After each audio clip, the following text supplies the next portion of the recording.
Hi hello friends, welcome to CET fighters YouTube channel. ನೀವೇನಾದರೂ ಇದೇ ಮೊದಲ ಬಾರಿಗೆ ನಮ್ಮ ಚಾನಲನ್ನು ನೋಡ್ತಾ ಇದ್ದರೆ ಆದಷ್ಟು ಚಾನಲ್ಗೆ ಸಬ್ಸ್ಕ್ರೈಬ್ ಮಾಡಿಕೊಂಡು ಪಕ್ಕದಲ್ಲಿರುವಂಥ ಬೆಲ್ಲೈಕನ್ನ ಆಲ್ ಅಂತ ಹೊತ್ಕೊಳ್ಳಿ. ಬನ್ನಿ ಸ್ನೇಹಿತರೆ, ಇವತ್ತಿನ ಈ ಒಂದು ವಿಡಿಯೋದಲ್ಲಿ ಸಂಪೂರ್ಣ ಜಿಲ್ಲಾಧಿಕಾರಿಗಳ ಕಚೇರಿಯಲ್ಲಿ ಖಾಲಿ ಇರುವಂಥ 11,307 ಹುದ್ದೆಗಳ ಅಧಿಸೂಚನೆ ಮುಖಾಂತರ ವಿಡಿಯೋದಲ್ಲಿ ಕಂಪ್ಲೀಟಾಗಿ ಮಾಹಿತಿಯನ್ನು ತಿಳಿಸ್ಕೊಡ್ತೀನಿ. ವಿಡಿಯೋನ ಸ್ಕಿಪ್ ಮಾಡದೆ ಕೊನೆವರೆಗೂ ನೋಡಿ.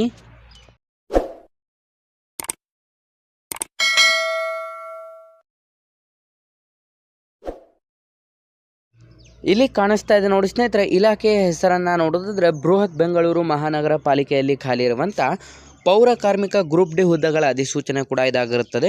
ಇಲ್ಲಿ ಖಾಲಿ ಇರುವಂಥ ಒಟ್ಟು 11,307 ಹುದ್ದೆಗಳ ಅಧಿಸೂಚನೆ ಕೂಡ ಇದಾಗಿದ್ದು, ನೀವೇನಾದರೂ ಇದೇ ಮೊದಲ ಬಾರಿಗೆ ನಮ್ಮ ಚಾನಲನ್ನು ನೋಡ್ತಾ ಇದ್ದರೆ ಡಿಸ್ಕ್ರಿಪ್ಷನ್ನಲ್ಲಿರುವಂಥ ನಮ್ಮ ಟೆಲಿಗ್ರಾಮ್ ಗ್ರೂಪ್ ಮತ್ತು ವಾಟ್ಸಪ್ ಗ್ರೂಪ್ಗಳಿಗೆ ಜಾಯ್ನ್ ಆಗಿ. ನೀವೇನಾದರೂ police constable, PSI, PDO, SDA, FDA, ಗ್ರಾಮ ಲೆಕ್ಕಿಗ ಮತ್ತು SSA ಹುದ್ದೆಗಳ ಎಕ್ಸಾಮ್ ಪ್ರಿಪರೇಷನ್ ಮಾಡ್ಕೋತಾ ಇದ್ದರೆ ಇಂದ ಡಿಸ್ಕ್ರಿಪ್ಷನಲ್ಲಿರುವಂಥ ನಮ್ಮ ಪೊಲೀಸ್ ಫೈಟರ್ಸ್ ಯೂಟ್ಯೂಬ್ ಚಾನಲ್ಗೆ ಸಬ್ಸ್ಕ್ರೈಬ್ ಮಾಡ್ಕೊಳ್ಳಿ ಮತ್ತು ಇನ್ಸ್ಟಾಗ್ರಾಮ್ನಲ್ಲಿ CET ಫೈಟರ್ಸ್ ಅಫಿಷಿಯಲ್ ಅಕೌಂಟನ್ನು ಆದಷ್ಟು ಫಾಲೋ ಮಾಡಿ. ಸ್ನೇಹಿತರೆ, ಈ ಒಂದು ಅಧಿಸೂಚನೆಗೆ ಸಂಪೂರ್ಣ ಆನ್ಲೈನ್ನ ಮುಖಾಂತರ ಅಧಿಸೂಚನೆಗೆ ಅರ್ಜಿಗಳನ್ನು ಸಲ್ಲಿಸಬೇಕಾಗಿರುತ್ತೆ. ಇಲ್ಲಿ ಖಾಲಿ ಇರುವಂಥ ಹುದ್ದೆಗಳ ವಿವರವನ್ನು ನೋಡಿದ್ರೆ ಉಳಿಕ ಮೂಲ ವೃಂದದಲ್ಲಿ 10,402 ಹುದ್ದೆಗಳ ಅಧಿಸೂಚನೆ ಆಗಿದ್ದರೆ ಕಲ್ಯಾಣ ಕರ್ನಾಟಕ ವೃಂದದಲ್ಲಿ 905 ಹುದ್ದೆಗಳ ಅಧಿಸೂಚನೆ ಆಗಿರುತ್ತೆ. ಒಟ್ಟು 11,307 ಹುದ್ದೆಗಳ ಅಧಿಸೂಚನೆ ಕೂಡ ಇದಾಗಿದ್ದು, ಸಂಪೂರ್ಣ ನಮ್ಮ ಭಾರತದಾದ್ಯಂತ ಇರುವಂಥ ಎಲ್ಲ ವಿದ್ಯಾರ್ಥಿಗಳು ಕೂಡ ಈ ಒಂದು BBMPಯಲ್ಲಿ ಖಾಲಿರುವಂಥ ಉದ್ಯೋಗ ಮಾಹಿತಿಗೆ ಅರ್ಜಿಗಳನ್ನು ಕೂಡ ಸಲ್ಲಿಸಬಹುದಾಗಿರುತ್ತದೆ.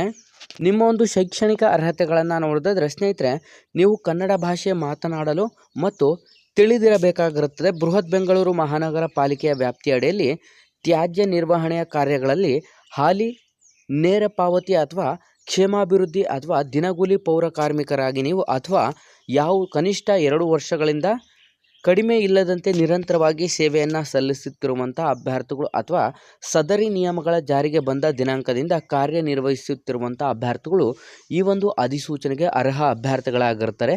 ಹಾಗಾಗಿ ಇದಕ್ಕೆ ಯಾವುದೇ ರೀತಿಯಾದಂಥ ಶೈಕ್ಷಣಿಕ ಅರ್ಹತೆ ಬೇಕಿರೋದಿಲ್ಲ. ನೀವು ಏನೂ ಎಜುಕೇಷನ್ ಮಾಡಿಲ್ಲ ಅಂತಂದರೂ ಕೂಡ ನಿಮಗೆ ಕನ್ನಡ ಜ್ಞಾನವಿದ್ದರೆ ಸಾಕು, ಈ ಒಂದು ಅಧಿಸೂಚನೆಗಳಿಗೆ ನೀವು ಅರ್ಜಿಗಳನ್ನು ಕೂಡ ಸಲ್ಲಿಸಬಹುದಾಗಿರುತ್ತೆ. ವಯೋಮಿತಿಯನ್ನು ನೋಡಿದ್ರೆ ಸ್ನೇಹಿತರೆ, 18 ವರ್ಷದಿಂದ ಗರಿಷ್ಠ 55 ವರ್ಷದ ಒಳಗಡೆ ಇರುವಂಥ both male and female candidates ಅರ್ಜಿಗಳನ್ನು ಸಲ್ಲಿಸಬಹುದು. ಆಯ್ಕೆಯಾದಂಥ ಅಭ್ಯರ್ಥಿಗಳಿಗೆ 17,000 ರೂಪಾಯಿಂದ 28,950 ರೂಪಾಯಿ ಪ್ರತಿ ತಿಂಗಳ ಒಂದು ಮಾಸಿಕ ವೇತನವನ್ನು ಕೂಡ ನಿಗದಿಪಡಿಸಲಾಗಿರುತ್ತೆ. ಹಾಗಾಗಿ ಆಸಕ್ತ ಅಭ್ಯರ್ಥಿಗಳು ಹಿಂದೆ ನಾವು ಡಿಸ್ಕ್ರಿಪ್ಷನ್ ಬಾಕ್ಸಲ್ಲಿ ಕೊಟ್ಟಿರುವಂಥ ಲಿಂಕ್ ಮೇಲೆ ಕ್ಲಿಕ್ ಮಾಡಿ ಆನ್ಲೈನ್ನ ಮುಖಾಂತರ ಅಧಿಸೂಚನೆಗೆ ಅರ್ಜಿಗಳನ್ನು ಸಲ್ಲಿಸಿ. ಅರ್ಜಿ ಶುಲ್ಕವನ್ನು ನೋಡಿದ್ರೆ ನಿಮಗೆ ಯಾವುದೇ ರೀತಿಯಾದಂಥ ಅರ್ಜಿ ಶುಲ್ಕವಿರೋದಿಲ್ಲ. ಸಂಪೂರ್ಣ ಫ್ರೀ ಆಫ್ ಕಾಸ್ಟ್ ಮೂಲಕ ಎಲ್ಲ ವಿದ್ಯಾರ್ಥಿಗಳು ಅಧಿಸೂಚನೆಗೆ ಅರ್ಜಿಗಳನ್ನು ಸಲ್ಲಿಸಬಹುದು. ನಿಮ್ಮ ಒಂದು ಆಯ್ಕೆ ಪ್ರಕ್ರಿಯೆಯನ್ನು ನೋಡಿದ್ರೆ ಸ್ನೇಹಿತರೆ, ನಿಮಗೆ ಯಾವುದೇ ರೀತಿಯಾದಂಥ ಪರೀಕ್ಷೆ ಇರೋದಿಲ್ಲ. ಸಂಪೂರ್ಣ ನೀವು ನಾನು ತಿಳಿಸಿದ ಹಾಗೆ 2 ವರ್ಷಗಳ ಒಂದು ಸೇವಾ ಅನುಭವವನ್ನು ಹೊಂದಿದರೆ ಈ ಒಂದು ಅಧಿಸೂಚನೆಗಳಿಗೆ ಆಯ್ಕೆಯನ್ನು ಮಾಡಿಕೊಳ್ಳಲಾಗುತ್ತದೆ. ಅರ್ಜಿ ಸಲ್ಲಿಸುವಂಥ ಒಂದು ವಿಳಾಸವನ್ನು ನೋಡಿದ್ರೆ ಸಂಬಂಧಪಟ್ಟಂಥ ಪಾಲಿಕೆಯ ಸಹಾಯಕ ನಿರ್ವಾಹಕ ಅಭಿಯಂತಕರು ಅಂತಂದರೆ ಘನತ್ಯಾಜ್ಯ ನಿರ್ವಹಣೆ ಅವರ ಕಚೇರಿಗೆ ಭೇಟಿಯನ್ನು ನೀಡಿ, ಅಂತಂದರೆ BBMPಯ ಕಚೇರಿಗೆ ಭೇಟಿಯನ್ನು ನೀಡಿ ಬೆಳಗ್ಗೆ 10 ಗಂಟೆಯಿಂದ ಸಂಜೆ 5:30 ಒಳಗಾಗಿ ನೀವು ಇಲ್ಲಿ ಅಧಿಸೂಚನೆಗೆ ಅಲ್ಲಿಯೇ ಅರ್ಜಿಗಳನ್ನು ಕೂಡ ಸಲ್ಲಿಸಬೇಕಾಗಿರುತ್ತದೆ. ಅರ್ಜಿ ಸಲ್ಲಿಸಲು ಪ್ರಾರಂಭವಾಗುವಂಥ ದಿನಾಂಕ 15 ಮಾರ್ಚ್ 2024ರಿಂದ ಅಧಿಸೂಚನೆಗಳಿಗೆ ಅರ್ಜಿ ಸಲ್ಲಿಕೆ ಪ್ರಾರಂಭವಾದರೆ ಅರ್ಜಿ ಸಲ್ಲಿಸಲು ಕೊನೆಯ ದಿನಾಂಕ 15 ಮೇ 2024 ಕೊನೆಯ ದಿನಾಂಕವಾಗಿರುತ್ತೆ. ಹಾಗಾಗಿ ಯಾವುದೆಲ್ಲ ಆಸಕ್ತ ಅಭ್ಯರ್ಥಿಗಳು ವಿಡಿಯೋಸ್ನ ನೋಡ್ತಾ ಇದ್ರೆ ನಾವು ತಿಳಿಸಿದಂಥ ಒಂದು BBMP ಶಾಖೆಗಳಿಗೆ ಭೇಟಿಯನ್ನು ನೀಡಿ ಈ ಒಂದು ಅಧಿಸೂಚನೆಗಳಿಗೆ ನೀವು ಅರ್ಜಿಗಳನ್ನು ಕೂಡ ಸಲ್ಲಿಸಬಹುದು.